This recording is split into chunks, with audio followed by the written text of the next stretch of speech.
Ndasubiye kubaha mwiriwe mwese canke mwaramutse bivanye naho mugenda mudukurikirana muherereye.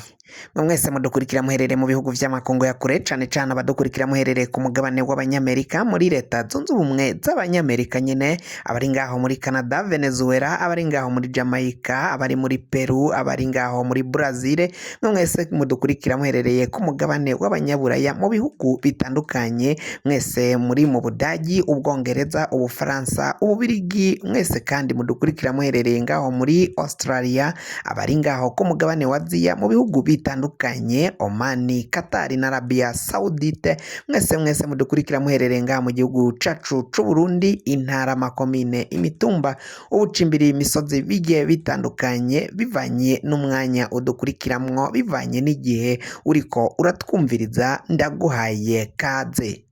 Fyonda subscribe niba ukoresha ururimi rw'icongereza canke niba ukoresha ururimi rw'igifaransa, fyonda sabone, hama uja ngaha iburyo ufyonde no kwako kantu kameze nk'agakengeri, hama amakuru n'ibiganiro tugenda tugutororokaniriza bizaje biragushikira umwanya ku mwanya.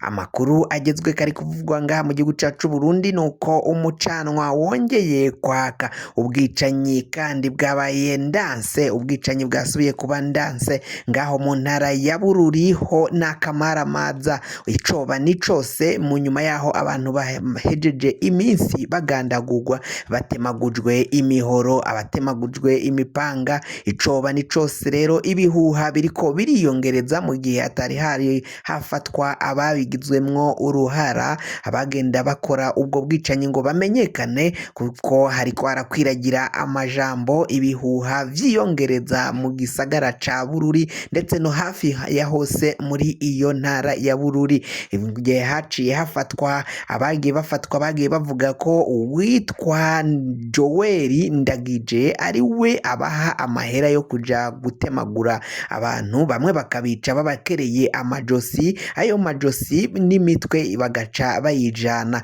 Hakaba hariko haribazwa ko hoba hari urudandazwa rw'abantu ruriko ruratuma hakogwa ubwo bwicanyi bwo gukerera abana amajosi, imitwe bagaca bayitwara, ibihimba bigaca babisiga ngaho. Uwitwa Joel rero iwe yafatiwe ngaho mu Rumonge ariko agerageza kujabuka, aho yagira afate iboti mutware mu gihugu cibanyi ca Tanzania, ariko igipolisi kikaba caraciye kimuta mu mvuto. Kuri ubu ngubu akaba ari mw'ibohero. Uyu ni umudandaza akomakomeye cane ngaho mu ntara ya Bururi, ngo uyu mw'ishengero yaba yicaranye na pasitori ari imbere, ari umukristo akomakomeye cane. Abantu bakaba baratunguwe mu kumviriza ko uyu mugabo Joel Ndagije yoba afise uruhara rukomakomeye cane muri ubwo bwicanyi buriko buragenda bukogwa ngaho muri iyo ntara ya Bururi. Si mu ntara ya Bururi gusa kuko ubwicanyi bwabaye ndanse igihugu cose, bamwe cane cane ishirahamwe ry'iteka rikaba rivuga ko ubwicanyi bubandanya gukogwa bumeze nk'ubwagiye burakogwa mu butegetsi bw'umuhisi Petero Nkurunziza, aho bashira ibiharuro hanze ahabona bijya kwiyingayinga ivy'ubwicanyi bwakozwe ku ngoma canke ku butegetsi bw'umuhisi Petero Nkurunziza. Naho mw'ibohero rya Gitega abanyororo barabandanya kwimurirwa, kungururizwa mu mabohero atandukanye, cane cane bariko barajanwa mu ntara ya Rutana, abandi bakajanwa mu ntara ya Ruyigi, abandi nabo bakimurirwa mu Mpimba mu ntara ya Bujumbura, mu gisagara c'ubutunzi ca Bujumbura. Ahangaho rero abo bariko barimurwa bikaba bivugwa ko imvo ziriko ziratuma bimurwa canke bungururizwa mu yandi mabohero ari uko bahagurutse bakamagana ububisha bwakorewe umufungwa ngendanzi